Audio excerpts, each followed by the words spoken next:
Vendredi, la communauté musulmane en France et dans le monde a célébré la fête de l'Aïd el-Adha, la fête du sacrifice, qui commémore un événement fondateur de la foi musulmane remontant à Abraham, le père du monothéisme.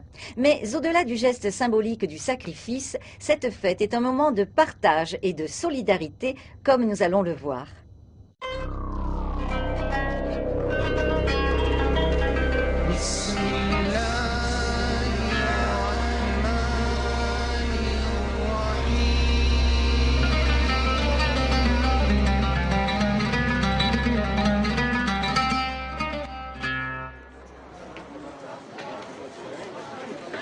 Dès l'aube, en France comme partout dans le monde, les fidèles sont au rendez-vous pour accomplir le rituel de la fête d'Al-Adha, la fête du sacrifice.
La fête d'Al-Adha est pour les musulmans un moment privilégié de partage et de solidarité. Ces valeurs doivent animer le croyant en permanence par l'action directe ou par l'intermédiaire d'une organisation caritative.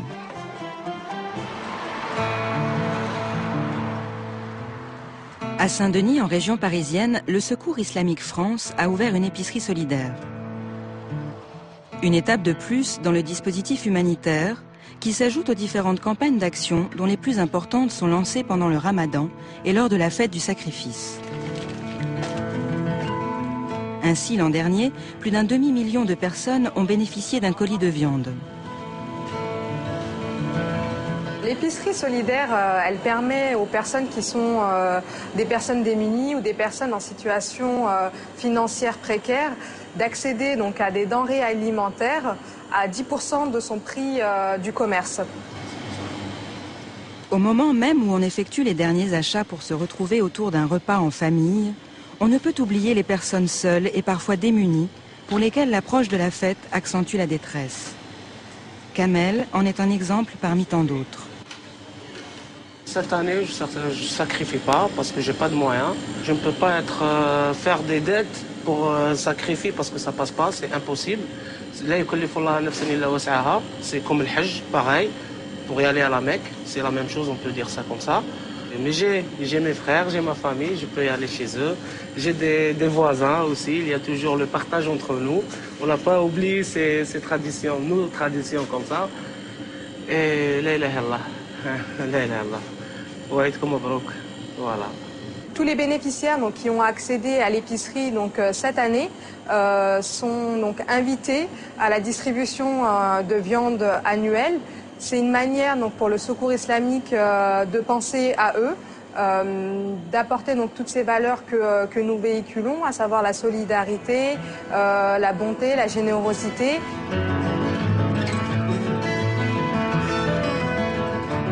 À cette occasion-là, donc, on a mis en place une vente flash de jouets pour que les parents qui n'ont pas la possibilité d'acheter des jeux pour leurs enfants puissent avoir des jeux donc, neufs et offrir ces jeux à leurs enfants à l'occasion de la fête de l'Aïd. Ce n'est qu'en multipliant les actions de solidarité, de partage et de don de soi que le croyant peut se rapprocher de Dieu. Oui, bonjour. Si, pour des raisons de commodité ou de disponibilité, le fidèle ne peut accomplir directement ses actes, en l'occurrence pratiquer le rite du sacrifice, il existe des organismes, tels le Secours islamique France, qui peuvent sacrifier par procuration, conformément à la tradition prophétique.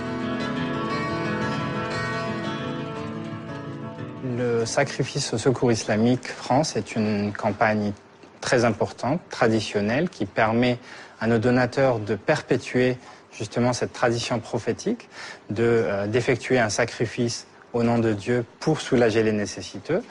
Alors, au Secours islamique, il s'agit de le faire par procuration finalement, puisque nous le proposons aux donateurs qui ne souhaitent pas ou qui ne peuvent pas le faire eux-mêmes directement, donc aller acheter un mouton et faire le sacrifice eux-mêmes. Donc il s'agit de verser un don pour que le Secours islamique effectue l'achat des bêtes et le sacrifice et directement la distribution aux pauvres par procuration.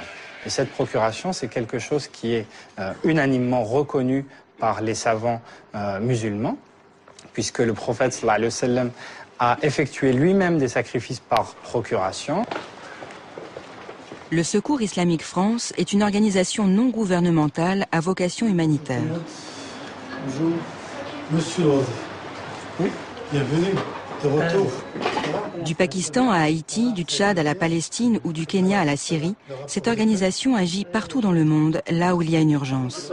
Alors comment ça a été la mission? Très bien. Très bien. Durant ces 10 dernières années, la pauvreté a gagné du terrain en France. Face à cette aggravation de la situation, le Secours islamique France a multiplié les actions pour venir en aide aux nécessiteux. Le ramadan ou le sacrifice, c'est des moments pour nous, phares, pour rappeler aux musulmans leur devoir de solidarité.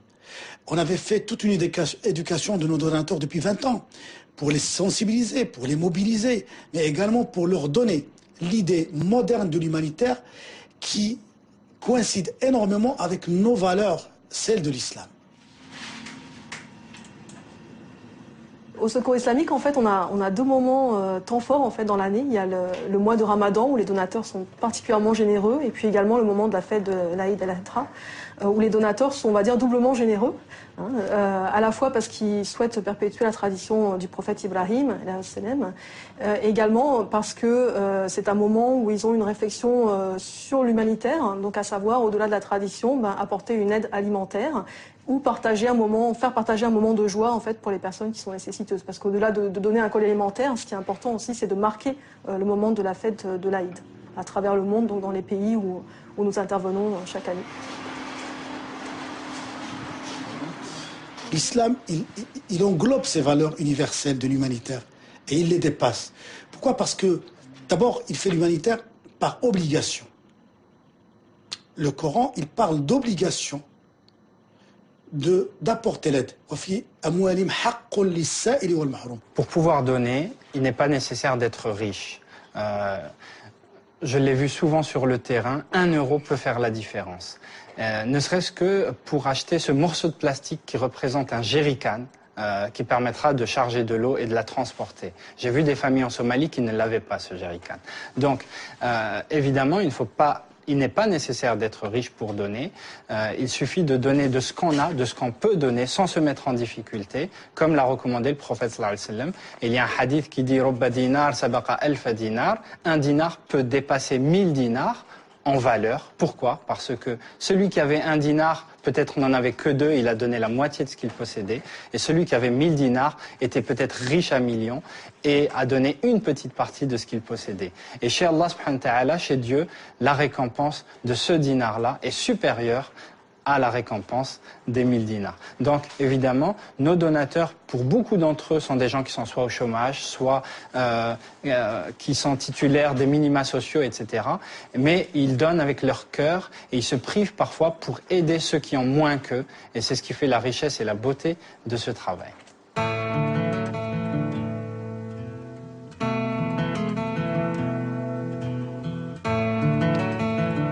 Les dons viennent à 90% de donateurs privés.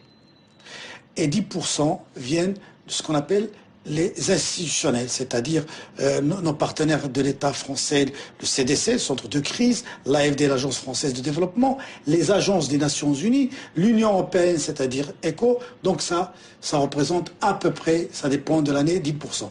Nous restons donc une organisation autonome. Si je peux avoir mon repas, s'il te plaît, Mohamed. Le Secours islamique France développe un dispositif d'hébergement qui permet non seulement aux bénéficiaires d'être logés pendant 6 mois renouvelables une fois, mais aussi d'être accompagnés pour retrouver un toit ou un travail. Le centre d'accueil de jour a été créé en 2012 et l'objectif c'est quoi? C'est ouvrir un accueil de jour pour toutes les prestations quotidiennes des sans domicile fixe. Donc ça va de l'enregistrement des demandes, de l'accueil administratif, à un accompagnement social quotidien, mais aussi l'accès à la laverie pour les vêtements, l'accès aux douches, l'accès au petit déjeuner, au repas, aux collations, et aussi un coin internet pour permettre aux personnes d'accéder à leurs adresses mail, aussi à leur courrier, l'accès pour les ACDIC, le Pôle emploi, la caisse d'allocation familiale, etc. Il y a un petit espace qu'on veut prévoir pour un centre de mise à l'abri pour femmes isolées. Donc pour le plan hivernal 2012-2013, c'est en préparation. Et on compte le pérenniser pour un centre d'hébergement d'urgence pour femmes seules et avec enfants. Le but dans tout ça, c'est que à ce public, à ces personnes, c'est leur redonner leur dignité. Bonsoir, c'est le Secours islamique. Vous voulez une chambre ce soir? D'accord. En France, notamment en région parisienne, l'augmentation du nombre de personnes sans abri et en grande détresse ne peut laisser personne indifférent. L'autre jour, vous vous souvenez de moi? Des bénévoles n'hésitent pas à réagir en participant à des maraudes de jour comme de nuit pour soutenir, aider ou simplement réconforter.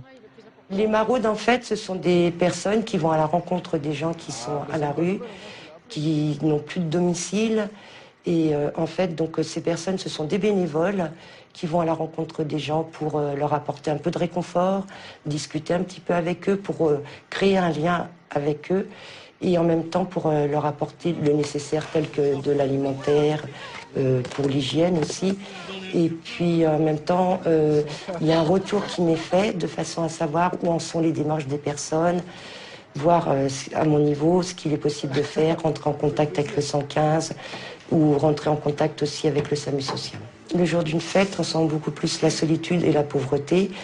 Et en fait, le secours fait en sorte de sortir les familles et les personnes de l'isolement et de cette solitude, justement. Le Secours islamique France, organisation française, œuvre en faveur des populations démunies, sans distinction d'origine ou de religion. En fait, on a une approche globale de l'aide alimentaire dans le monde. C'est vrai qu'au moment de l'Aïd, comme au moment de l'Aïd al-Fitr d'ailleurs, on va quand même cibler les populations musulmanes parce que, comme je vous disais, il y a une double approche à la fois alimentaire, mais également de passer le jour de fête dans la dignité, en fait, dans la joie. Au-delà de la dignité, c'est aussi la joie. Donc, à la fois sur les cadeaux de l'Aïd, par exemple, pour les enfants ou pour les colis alimentaires pour les adultes, c'est vrai qu'on va avoir tendance à privilégier les gens qui normalement fêtent l'Aïd. Mais au-delà de ça, l'approche alimentaire, elle est bien évidemment pour toute population et tout pays confondu. Donc après, on va avoir une approche plus globale qui va donc permettre d'aider toutes les personnes qui en ont besoin. Si on s'appelle Secours islamique France, c'est parce que nous fondons notre travail sur les valeurs de l'islam. Donc, ces valeurs-là que nous portons en tant que croyants, les valeurs de partage, de solidarité, d'honnêteté, de générosité, etc., sont intimement liées à l'action humanitaire, puisque derrière cela, le prophète sallallahu alayhi wa sallam a beaucoup encouragé l'aide à l'autre, le soulagement du nécessiteux, la nourriture de celui qui a faim, et ainsi de suite. Donc, être musulman, c'est être humanitaire par essence et de manière naturelle.